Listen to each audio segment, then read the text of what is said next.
On va à présent évoquer le sort d'un jeune Congolais. Il s'appelle Nathanaël. Il a été arrêté hier alors qu'il animait une conférence citoyenne à Kinshasa, en République démocratique du Congo. Des hommes des services de renseignement l'ont emmené et depuis, on est sans nouvelles. Sa tante vit en Belgique et elle est très inquiète, Françoise Wallemont.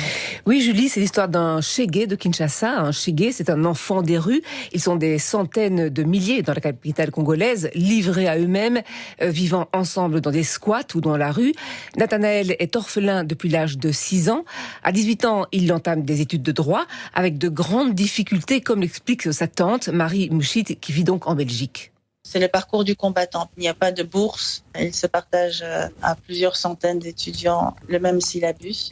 Malgré toutes ces difficultés, Nathanaël essaye de faire bouger le système, d'abord par l'humour, comme l'explique sa tante. Nathanaël s'est fait connaître par des vidéos satiriques où il mettait en évidence les promesses non réalisées du gouvernement et du chef de l'État. Mais très vite, devant le manque d'humour des autorités au pouvoir pour l'instant, il est rentré dans une logique beaucoup plus citoyenne de critique constructive.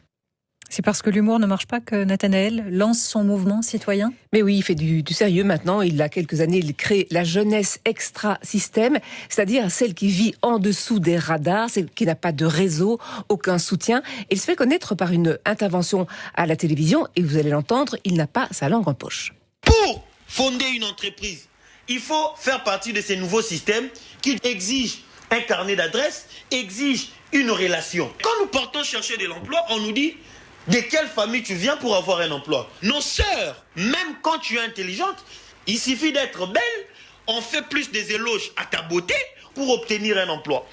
Et pourtant, ces enfants des rues, ces Chégués, les politiques les achètent littéralement pour les faire venir à leur meeting politique. Il veut que les politiciens qui mobilisent la jeunesse pour aller manifester avec un sandwich, mais une fois qu'ils ont le pouvoir, ils oublient complètement les personnes qui ont payé 500 francs un sandwich pour aller manifester. Le message de changement de Nathanaël semble irriter le pouvoir et il n'est pas le seul à disparaître comme cela, mystérieusement, sans laisser de traces, comme l'explique son avocat, maître Moana Bato.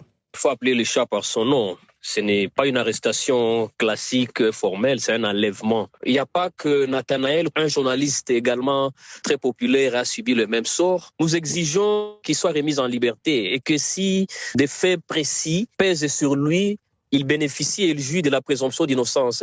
Nathanaël n'est peut-être qu'un enfant de la rue, mais son enlèvement ne passe pas inaperçu. Il compte plus de 6000 adhérents sur TikTok, en RDC, mais aussi au sein de la diaspora congolaise.